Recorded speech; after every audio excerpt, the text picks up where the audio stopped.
রবিবার দুপুরবেলা খাওয়া দাওয়ার পর হাজব্যান্ড রেস্ট নিচ্ছিল। রেস্ট বলতে আমরা চারজনে কিন্তু দুপুরে একটু গল্প করি। তখনই হাজব্যান্ড হঠাৎ করে বলল যে অনেক দিন ছোলার ডাল আর লুচি খাওয়া হয়নি। আমি বললাম ঠিক আছে আজকে রাতেই তাহলে বানাবো।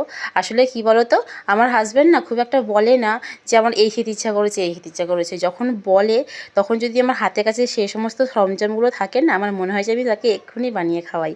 আসলে ও আমার এত কেয়ার নেয়, তো আমি যেটা চাই সেটাই আমাকে আজ না হলেও কাল দুদিন পর হলেও আমাকে দেয়। তো ওরও ছোটো ছোটো চাহিদাগুলো আমার মেটাতে খুব ইচ্ছা করে, আর আমারও ছোটো ছোটো চাহিদাগুলো কিন্তু ও একদিন একদিন ঠিক মেটায়। আজ না হলেও কাল হলেও ঠিক মেটায়। যেই বলা সেই কাজ, সঙ্গে সঙ্গে ছোলার ডাল ভিজিয়ে দিয়েছিলাম।